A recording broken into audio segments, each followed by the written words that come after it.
Hi, Mike Hickson here on the set of GBNLive. Hope you'll stay tuned tonight. We're going to be discussing worldliness. We have with us tonight Clifton Angel and Gary Colley. See you right back here in just a second.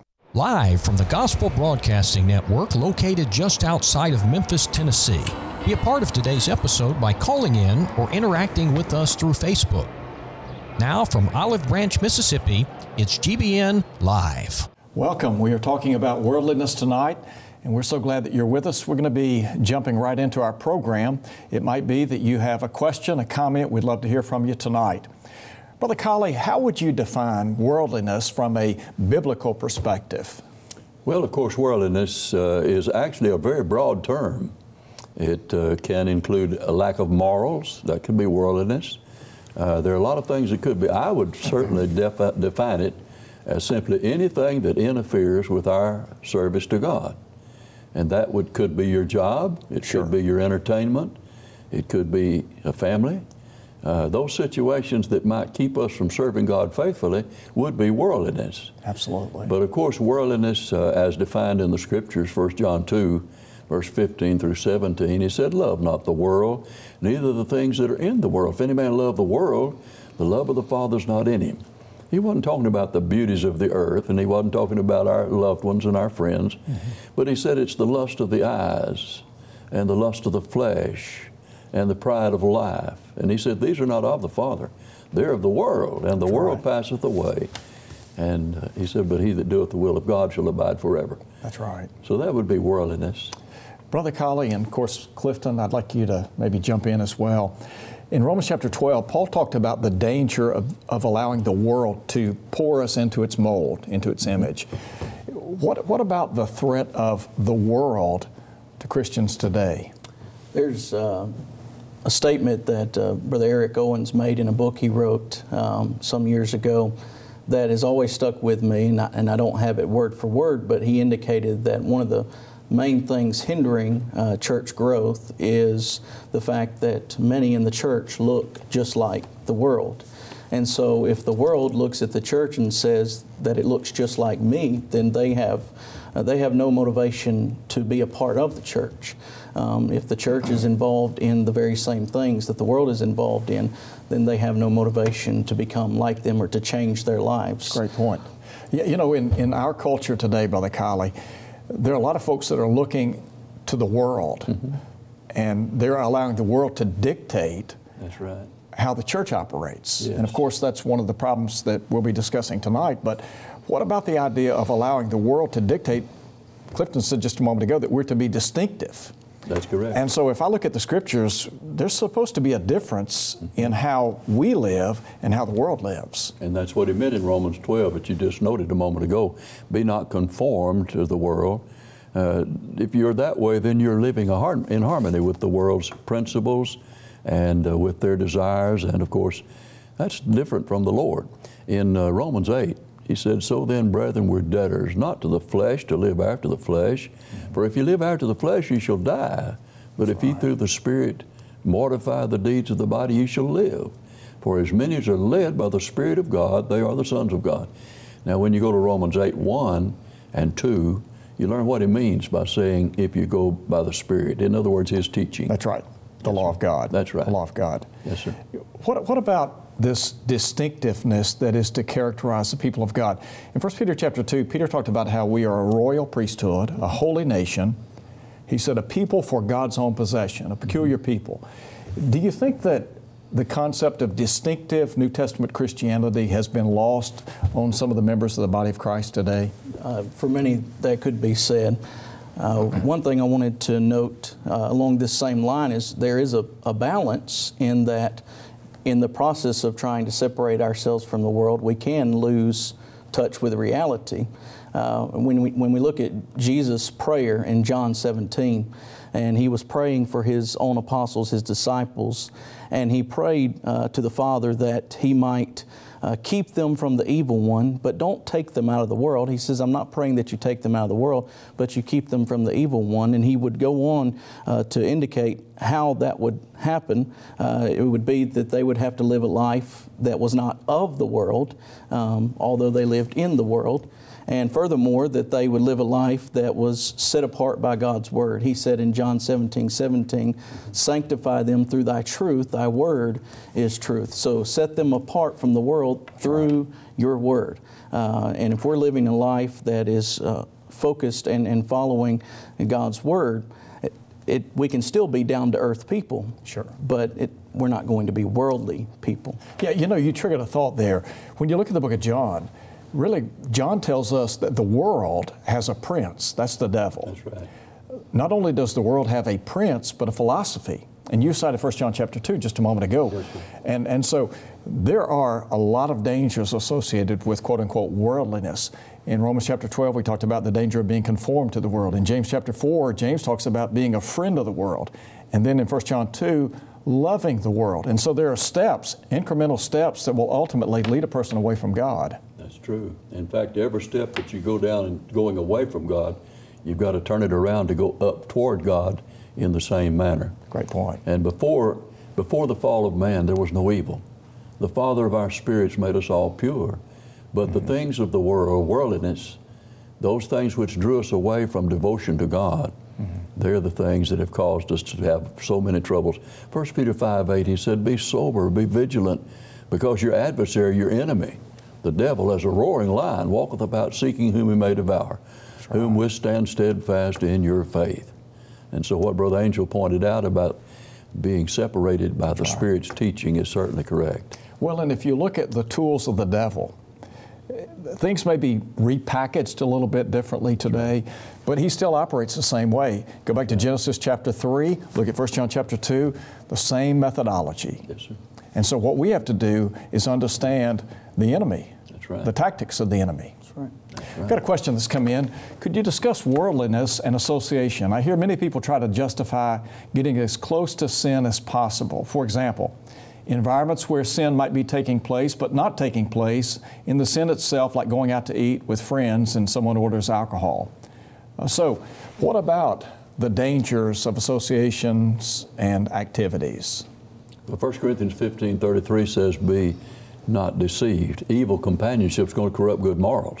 That's right. And it does. And we may go and say, well, I'm not going to dance. I'm just going to sit and watch them dance.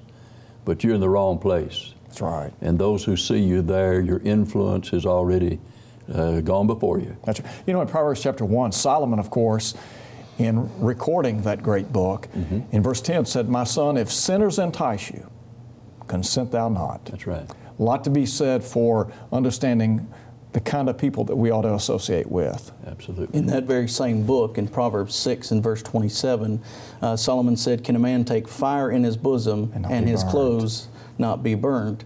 That is a principle and a proverb that continues to ring true throughout history, that the things and the people that we associate ourselves with certainly have an influence, and many times a negative influence if we allow that to be the case. Well, that's right. You know, in Proverbs chapter 4, Solomon said, guard your heart with all diligence or vigilance. He said, for out of it flow the issues of life. And so there's something to be said about guarding and maintaining a sense of purity. That's right. In the eyes of God. That's right. And be not deceived. God's not mocked. For whatsoever a man soweth, that's what he's going to also reap. That's exactly right. That's true. You know, a lot of times folks, they want to sow bad seed but reap good harvest. Doesn't work that way, does it? They want to sow in the devil's vineyard and reap in the Lord's vineyard. You're right. It won't work. You're right. We've got an email question that comes in, really good question. How do we keep worldliness out of our homes? I think that's a great question, because a lot of families today, especially families with young children, teenage children, they're battling the world. So what advice would you give from the Bible? First of all, we need to consider how worldliness can enter the home, and then assess, okay, what do we need to prevent? What measures do we need to take in order to stop these from coming in? Some of the easiest ways that worldliness enters our homes today is through the numerous technological outlets that we have, through television and our telephones and the music and the internet.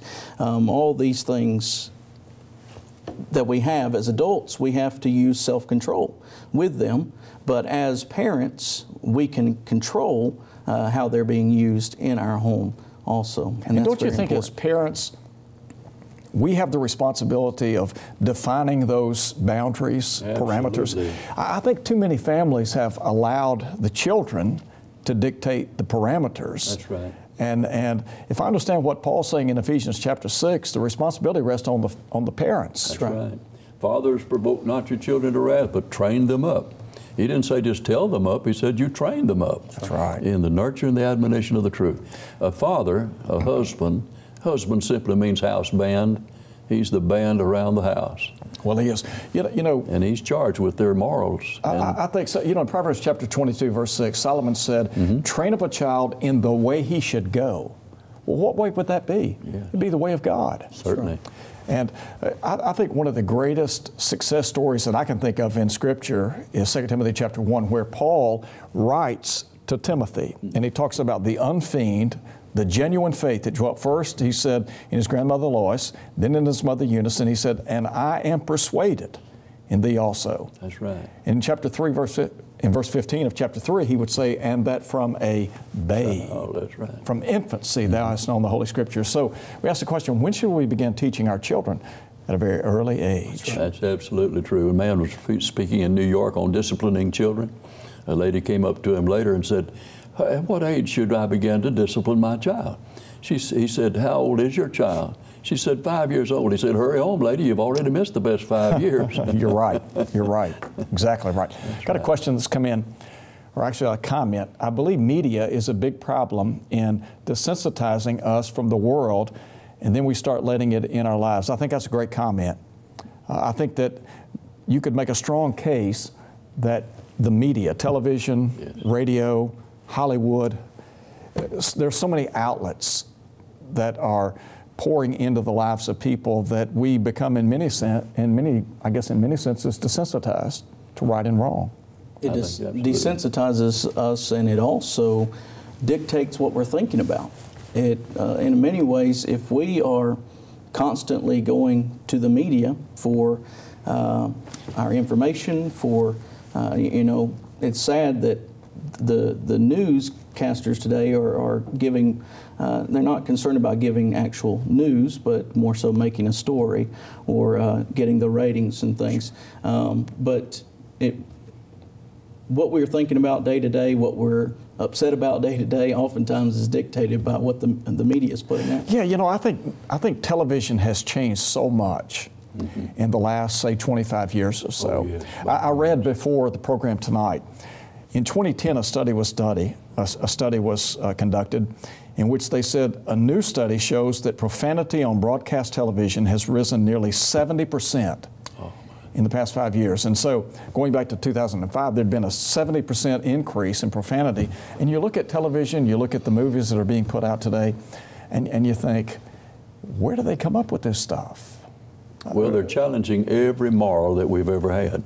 And, as they challenge it, they also take advantage of us. Yes, they do. Because there are a lot of people who don't hit that off knob on that television, and their children are being raised by the television instead of the parents.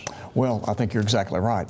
Jeremiah in Jeremiah chapter 6 asked the question, were they ashamed when they committed these abominations? His response was, they were not at all ashamed. No. And then he said, neither could they blush. Brother Colley, there was a day and time in America when people genuinely blushed. That's right. When certain words were said, yes, certain actions were carried out. But you just wonder today, have people lost the ability to blush? I'm afraid they have. Yes, I'm afraid they have. And the Lord loves the church, and the Lord loves the family, and those things which harm the family and harm the church, He's not going to take lightly. He considers that a slam on him. And it's just like when Saul was told, why do you persecute me? Well, he was persecuting the church, but when you persecute the Lord's people, you persecute the Lord Himself. That's right. So why do you think, from a Christian perspective, why do you think so many folks in the church have allowed the world to make inroads in their lives? Well, I think simply because they don't want to fight it. They want to go with the flow. They want their children to be like everybody else's children. They want to live a life of not being problems, not having difficulties, and So they say it's easier just to not say anything than it is to stand up and be counted. That's right. That really hits a nerve, Brother Colley, because in Matthew chapter 5, when Jesus talked about some of the cornerstones of discipleship, one of which was suffering persecution for His name's sake. Mm-hmm. Is it the case that maybe we've had it too easy? I think so. And we have gotten to the point we're soft? Do you think from a Christian perspective that maybe we view Christianity from the vantage point of being a pacifist rather than we're a warrior, we're a soldier? That's right. I think that's absolutely true, Brother Mike.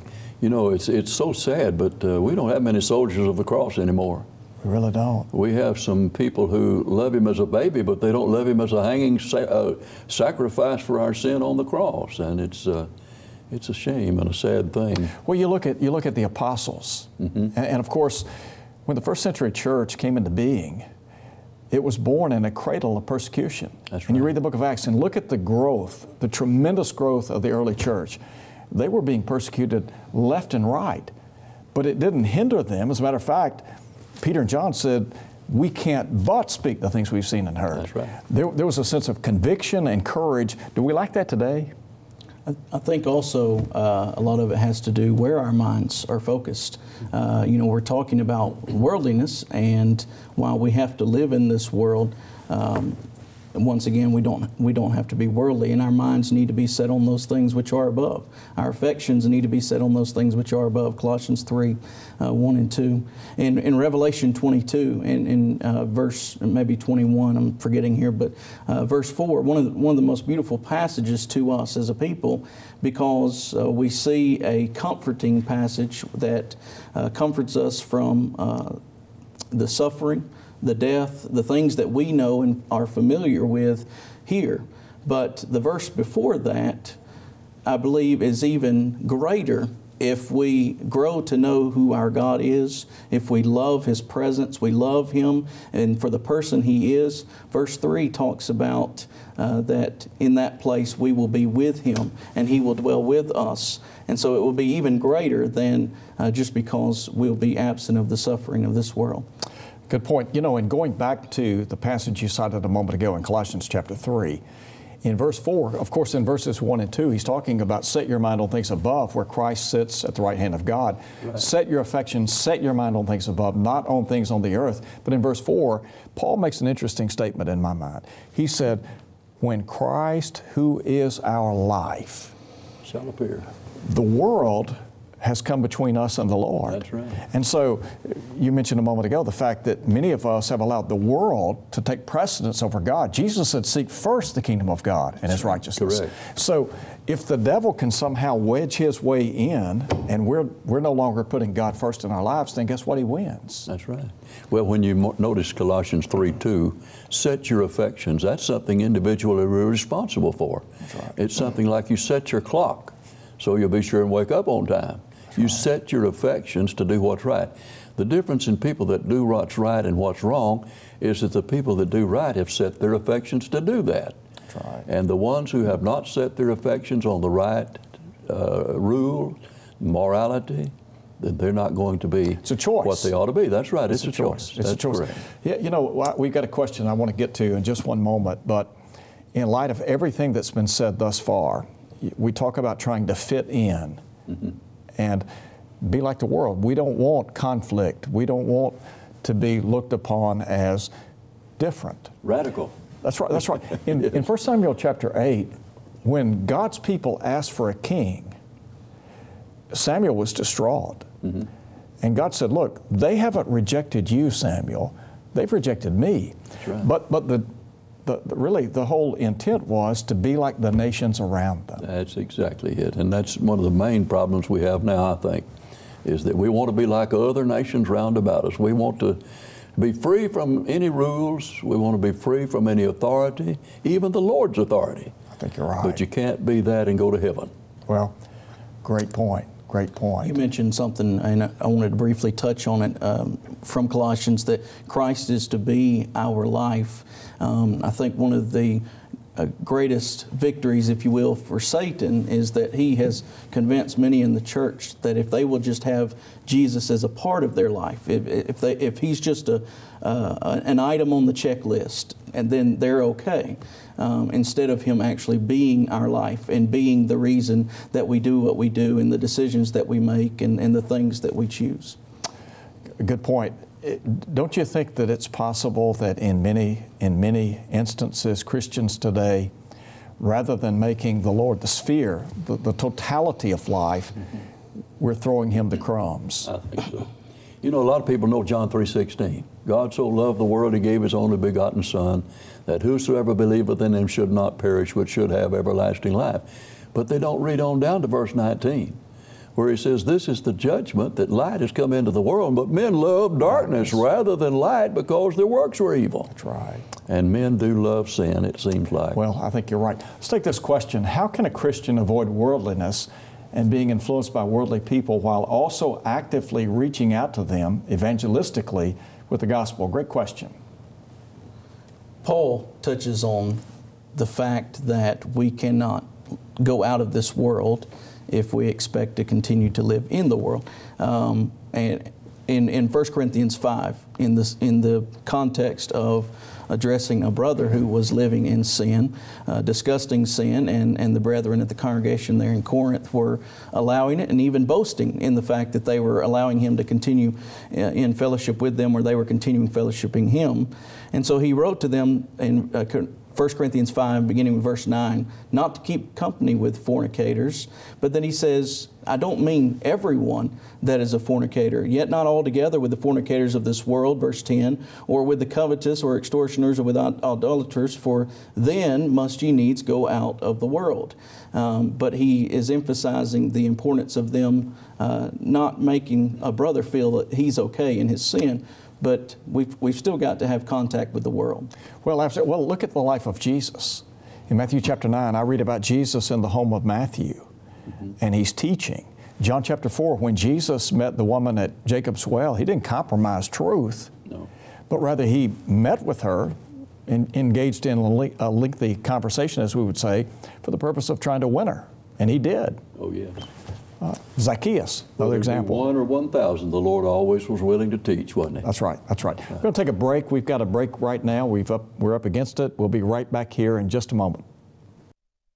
There's a great day coming, a great day coming. There's a great day coming by and by, when the saints and the sinners shall be parted right and left. Are you ready for that day to come? Are you ready? Are you ready for the judgment day? Are you ready for the judgment day? The Gospel Broadcasting Network is proud to bring you GBN Live. To have your questions answered on the program, please call us at 888-805-3390. That's 888-805-3390. Please try to keep your questions relevant to tonight's topic. If you have a different topic that you would like to have discussed on GBN Live, please email your request to gbnlive@gbntv.org, and we will do our best to accommodate your request. We're glad to be back with you. We are discussing tonight worldliness, and we hope that you will continue to stay with us this hour. We want to take your questions, comments. We're so grateful for the questions and comments that have come in thus far. We continue our study, and we have a question that's come in via email. What about movies and Dancing with the Stars, which can cause one to lust, or the Miss Universe contest, which causes men to lust? Brother Colley, I know the answer is a very easy one, but how would you respond to that? Well, lust, of course, is a part of worldliness. That's what 1 John 2, verse 15 through 17 says. It's lust of the flesh, lust of the eyes, and the pride of life. We need to be careful what our eyes behold. We need to make a covenant with our eyes that we will not look on a woman to lust after her. That, of course, Jesus said, if one does that, he's committed adultery already in his heart. In other words, it's not the same as the action, but it is a sin within itself. Well, they go hand in hand. Yes, they do.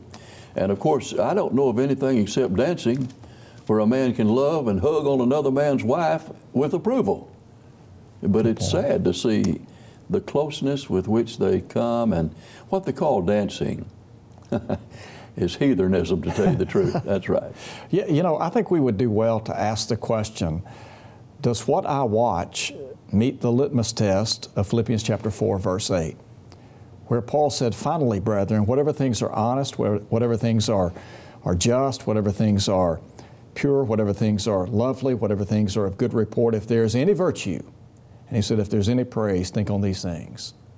I appreciate what Brother Colley mentioned about making a covenant with our eyes. In Proverbs 4, which you mentioned earlier in the program, about Solomon's words of keeping our hearts or guarding our hearts with all diligence, Solomon goes on to say to let our eyes look right on, to let your eyelids look straight before you and ponder the path of your feet. And he says not to turn to the left or to the right.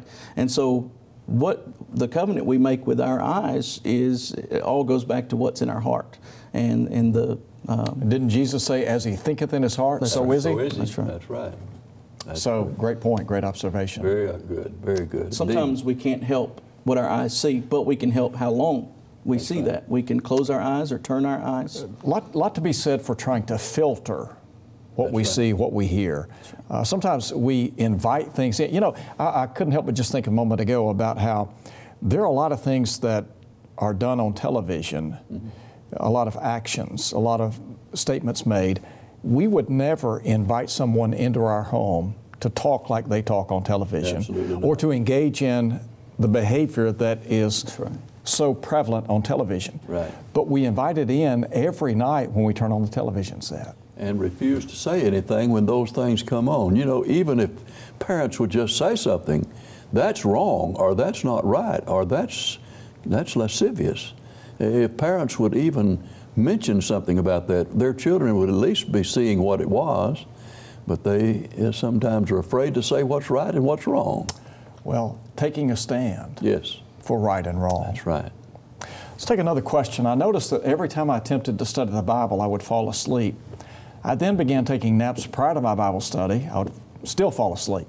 Please help me understand what is going on and how to overcome this situation. Good question. I don't know how much it has to deal with worldliness, and unless worldliness can have an effect on someone's desire to study God's Word. Couple things that quickly come to my mind is there are actually legitimate medical conditions that someone may need to look into if they're not able to stay awake during the day, and so that may be something to consider. But if those things are ruled out and someone is really wanting to study their Bible and they're not allowed to stay awake, a couple of questions that come to my mind is, one is it because you're comforted by God's words and that's why you're falling asleep? Or another question that would come to my mind is it the lack of desire that you have to study God's Word? Sometimes there are those things that we don't enjoy doing, but we have to do them. And hopefully when we push through them, the enjoyment can come and follow up after. I think so. I'm reminded of Alexander Campbell, his study at Bethany. He had a rostrum or pulpit. He would stand to study, to read, and to study. And so there are different tricks that you can employ to try to stay awake. Correct. Drink something with some caffeine in it. Coffee, Coca-Cola, whatever. Interest might come. If it's a lack of interest, that causes sometimes drowsiness. Well, it does. Because they really are not as interested. Now, if you got a letter from your girlfriend or your boyfriend, you wouldn't have any trouble staying awake to read those. No. And yet these are letters from the Lord. You know, the 7 churches of Asia received 7 letters to those congregations. And I've often thought, I imagine they were wide awake when those letters were written and read. And looking back at the 7 churches of Asia, look at the problem of worldliness in 5 of those churches. Oh, yes. All but 2 received condemnation. Lack of love, lethargy, false doctrine, any number of problems. Yes. Immorality. Immorality. That's right. And so that's the world. That's the world, and they let it get into the church, and that's dangerous. It is. In the past, people have condemn buttons and lipstick as being quote unquote worldly. Isn't this all just matters of one's personal opinion versus another's? How do you respond to that? I think maybe they're saying the right thing. Those are matters that are indifferent, really. There's no one that can say, well, the Bible says this is wrong, because it doesn't. That's like the long hair, the wearing of a hat. That's right. That's not the only way you show respect for authority, but it's what some press into authority at any rate. Yeah, I think for example, in 1 Timothy chapter 2, 1 Peter chapter 3, there are some that would overdress ostentatiously. Correct. But I think we're at liberty to decide whether or not we want to, like for example, a woman, she has the liberty to decide whether or not she wants to wear makeup or lipstick or whatever. I wouldn't want somebody to come in gaudy or, but at the same time, I do think that that's a matter of judgment, matter of liberty. And hopefully we can use wisdom and discretion with our judgments so that we are not trying to appear to be like the world. I believe it's in 3 John that John encouraged those to whom he was writing to not imitate or mimic those things that are evil. And Paul writes about some things that were particular to the church there at Corinth and their culture at that time. But in there, he states some principles that follow down to us today that, if wearing something or carrying something or appearing a certain way is going to make you look like a certain sinful person, then maybe we need to avoid that. Better not to do it. Right. But at the same time, we can't make laws in those areas where God has not made a law. Great point. In the last 30 years, 25 at least, there has been a cultural shift in the way people dress. That's right. For example, we've gone from wearing suits and ties in the corporate world to business casual. And that has filtered down into the church. It has. And so I see some people today coming to worship services, and I'm amazed at what they choose to wear. Do you think that the world has impacted our dress, our decorum in worship? It's peculiar, but I've even seen people wear shorts at funerals.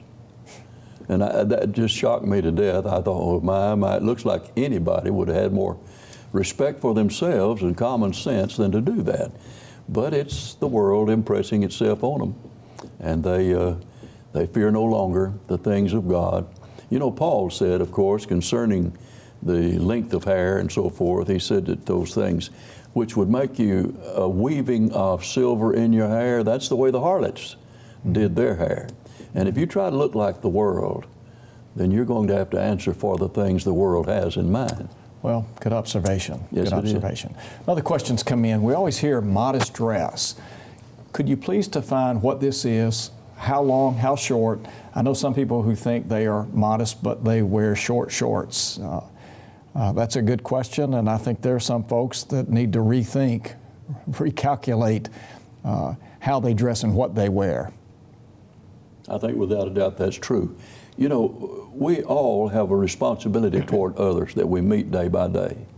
It's all right to go naked in your house, but you don't want to get outside and do that because you would influence wrong thinking on the part of your friends and neighbors. Mm-hmm. And modesty is something that can be easily defined if you just use common sense.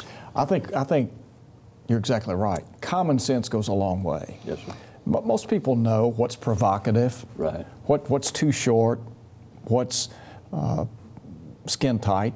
Mm-hmm. Most people are intelligent enough to draw those conclusions. One thing that comes to mind is, first of all, the world is not concerned about what is modest. The main ones that would be concerned about what is modest is those that want to please God, hopefully, first and foremost. There may be those that only want to follow modesty because of a tradition or a family belief, but ultimately it's going to be those who want to please God and those who want to be faithful members of the church that are going to be concerned about modesty. What saddens me is when I know that a child is apparently dressing immodestly, an older child even, and yet the father has not taken the responsibility to prevent that, knowing what he can see through his own eyes or what he desires, and also that the mom would not help in that aspect. I think one of the things that is problematic in the church today, sometimes parents are allowing their children to make those decisions and hoping that they'll make the right decision when in fact they don't. And from my perspective, you're the parent. That's right. And I like the golden rule. The golden rule is the man with the gold rules. Right. And so, when you are the one that you're the one that needs to determine those boundaries, those limitations. Right. And fathers know. They know when their wife is not moral, or when their daughter's not moral. And so it's important that the father be rewarded for doing those things, but oftentimes he's made fun of. Why, sure. He's laughed at. They make a joke out of fathers, but fathers, don't let them do that. You stand up for what is right. Look with at your Joshua. family. Yes. As for me and my house, we will serve the Lord. That's right. That's the kind of fathers we need today. What about with regard to dress, modesty, and the things that we've been discussing thus far? Don't you think it's important for people to understand that the standard by which we gauge how we dress, how we act, how we interact, how we communicate, etc., the standard is not the world. No. It's the Bible, That's right. the Word of God. And maybe in many ways we have forgotten what the real standard is. I think without a doubt that's true. The psalmist said, "Thy word is a lamp unto my feet and a light unto my pathway." And by the way, Brother Angel pointed out a while ago some things that Solomon said, and most of those things were written for his son. That's right. That's exactly right. Yeah. And in Psalm 119, 104, he said, Yes. through thy precepts I get understanding. Right. Therefore, I hate every false way. Mm-hmm. God's Word is what gives us direction for life. That's right. But we understand what's right and wrong. One of the problems in the church today, brethren, is in Hebrews chapter 5, the Hebrew writer talks about those who, by reason of a certain period of time, ought to have been teachers. He said, but you need someone to teach you the first principles of the oracles of God. And the byproduct of study, of knowledge, is being able to discern right and wrong. Correct. And so we got folks today, they don't know what's right or what's wrong because they don't know what the book says. They've never studied. That's sad, right. isn't it? It is. It really is. Sad. But we're told to study to show thyself approved unto God, not unto the world, but unto God, a workman that needs not to be ashamed. We could be ashamed before the judgment day for sure if we don't study to show ourselves as God would have us. Good point. Got a question that's come in. With regards to modesty, is there a justification for dressing down due to environment? For example, the argument was presented that men girded their loins when working in the field or engaged in physical activity. Therefore, wearing less to go swimming is permissible to allow for the activity. Go ahead, Brother Angel.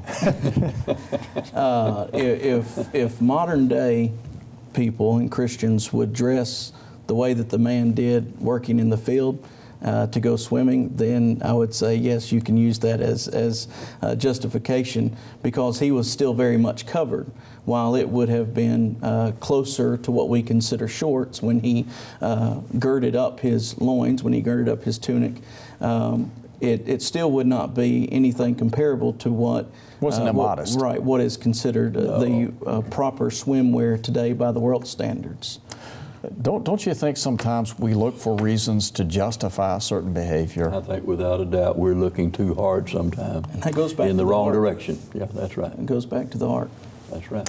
And typically, whatever we want to do, we find a way to do it. And that's right. In Proverbs 1, in verse 7, Solomon told his son, the fear of the Lord is the beginning of knowledge. And so if we really want to know what is right, and we really want to know what is wrong, and we want to know what the boundaries are that God has set, we need to begin with fear and reverence for Him. Well, and we need to cultivate the spirit of the psalmist. In Psalm 119, 161, the psalmist said, my heart standeth in awe of thy word. Mm-hmm. To understand that God's word is the standard. By the way, that's what's going to judge us one day. That's right. John 12:48. That's right. He that rejecteth me and receiveth not my word hath one that judgeth him. The words that I have spoken, the same shall judge him in the last day. Ecclesiastes 12 and verse 13 said, this is the end of the matter. All hath been heard. Fear God, keep His commandments, for this is the whole duty of man. That's right. And He'll bring every work into judgment. Sure will. Another question, could you discuss ways in which worldliness has influenced the church in activities and worship? For example, things like dressing down on Sunday night, kids' church, skipping church, etc. That's a lot in that one question, but how would you address that? I've often thought that we ought to do our very best to serve God, and as we serve God, to look our best is one of the ways that we do our best. I think so. I think that's right. Let me ask this. We were talking about this prior to the program tonight. As gospel preachers, what negative trends have you seen in the church as a result of the influence of the world? What threats do you think we face? Well, I believe several of the things we've already touched on as far as what's coming in, some of the things that were just mentioned in that question that you asked. When we begin to look to the world as our standard for thinking, as we look to the world for our standard of what is right and what is wrong, then we're not going to be the people that God wants us to be. We're not going to be pleasing to Him, and rather we're going to be pleasing to men. And that's something that we certainly should be avoiding in striving to please God. Well, the person that sent the question in a moment ago asked about the world's influence on worship. And my understanding of Scripture is that worship is to be God-centered. Much of worship today has become self-centered. Right. Now, I would grant that there are byproducts of our worship, one of which is edification, Hebrews chapter 10.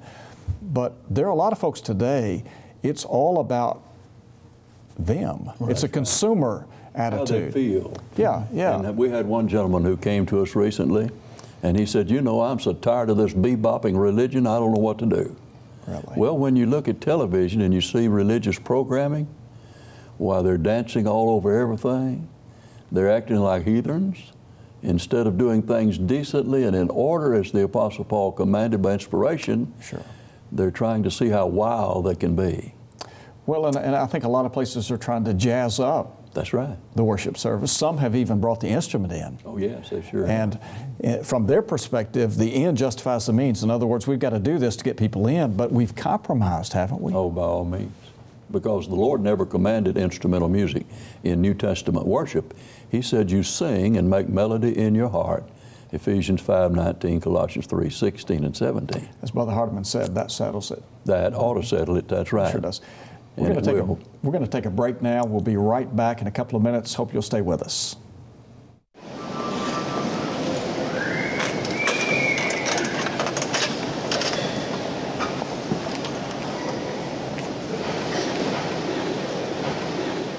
This is your time in history. This is your time. Now we've got to stand. We've got to stand. We've got to stand. To look the devil in his own ugly eye. We've got to let him know we're not going another further. What the Lord is saying is you're the light of the world. It's you. It's you. And what we got to do is be happy about being children of God. This is our time in history to do what God wants us to do. GBNLive is brought to you by Churches of Christ. If you have any thoughts or concerns about tonight's content, please write to us at 8900 Germantown Road, Olive Branch, Mississippi, 38654. Our email address is gbnlive@gbntv.org. Feel free also to call us at 888-805-3390. To view past episodes of GBNLive, visit our YouTube channel at youtube.com/user/GBNTV. Just search for Gospel Broadcasting Network, and don't forget to click subscribe for updates on new episodes and to see when GBN goes live. GBN is also available on Roku, Apple TV, iPhone, iPad, Android, and Kindle Fire devices. To find out more, visit gbntv.org. Glad to be back with you. We are discussing tonight worldliness. We touched on a lot of different themes along this great topic, and we've tried to look at what the Bible has to say, and we want to continue that discussion. Another question that has come in tonight, I think it's a good question. It's something that we ought to think about. Is retirement planning worldly? I know a lot of folks in the world, they plan for retirement, but would it be wrong for a Christian to plan for his or her retirement? Absolutely not, as far as I'm concerned. In fact, it would be wise to do so. Now, it doesn't mean that you have to lay up all your treasures upon the earth. You're to lay up treasures in heaven, Matthew 6:19 through 21. And where your heart is, that's where your treasure is going to be. But he also says in 1 Timothy 5:8, that's right, you need to provide for your own. And a man who doesn't provide for his own has denied the faith and has become worse than an infidel. Even an infidel takes care of his people. And we need to have something to help those who may be in need about us of our own families. I think you're exactly right. And in this day and time, there are a lot of people that are working well into their 70s and 80s because they failed to prepare and plan for the future. That's right. It's a good point. And also, there's going to be a time in our lives when our bodies may decay to the point that we're not able to work, but who's going to care for us? Who's going to care for us when our children don't take up the responsibility to honor their father and mother, which goes back to 1 Timothy 5:8 of taking care of our own.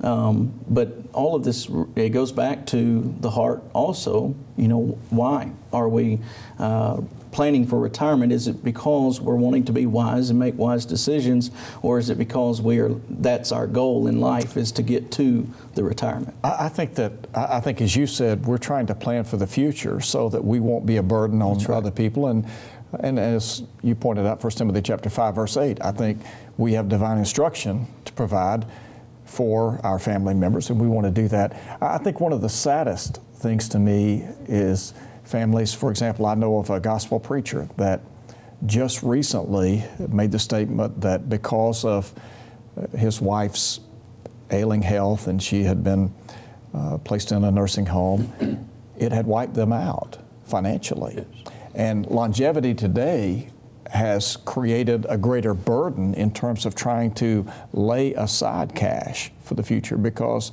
quite frankly, when you're spending possibly $300 a day in a nursing facility, that'll eat up a savings account very quick. That's heavy. It really is. Sure is. Got another question that's come in. Is a congregation being worldly that plans for their own retirement but neglects their preacher? Thought-provoking question. Yes, Paul said that those who minister to us in spiritual matters, we ought to minister them in physical matters. Mm-hmm. And certainly it's right for a preacher to be paid. He's supported by the church because he's doing the work of the Lord in preaching the gospel, and he's devoting his full time to it. Yes. For some reason, there is this stigma among many of our brethren that the preacher needs to live a more pious lifestyle than the rest of the congregation, or that he should live in more poverty than the rest of the congregation. And that's a very sad commentary on the mindset, considering what Paul said and how preachers should be treated, and the illustrations he gave going back to the Old Testament and the way they treated the priests, and looking at the way that we treat animals that do the work for us, and so on and so forth. I think it's a privilege to take care of God's servant. Absolutely. And we ought to view it, and I'm talking about the church as a whole, I think we ought to view it as not just an obligation, but it is a privilege to care for someone who has devoted himself to the ministry of the Word of God, to preaching and teaching the gospel. Because when I look at all the other professions out there, there is not another profession that has the weight of importance attached to it, because this is soul-saving work. That's right. And you know, we talk about changing the complexion of our society, our country, where all of us are concerned about the direction of our country. Look, it's not going to be a political party that changes the dynamics of our country. It's going to be the gospel. That's right. And the only people that can do that are those who have equipped themselves to preach and teach the gospel of Christ. That's absolutely. Every Christian has that responsibility, but there are some people who have devoted themselves to this work. And so I think that as a congregation, and listen, there are some congregations that are fabulous in how they care for their preacher. I've been very blessed. The Olive Branch Church, tremendously generous, and I'm so grateful for the elders and the church there. But I do know that there are some brethren out there that really struggle. And there are some folks that, there's some preachers that have told me, look, it's hard to set money aside when we can't meet our expenses. Right. And so there's some guys that genuinely are struggling financially, and they don't have excess cash to lay aside for the future. This is very much related to worldliness also, because that it affects what we want to do and what we choose to do with our money. And if the members of the congregation are focused on trying to live the best they can in this world, well, then they're not going to have the funds to be able to give to the Lord. Good point. Good point. I've got a caller on the line. We're going to take that call right now.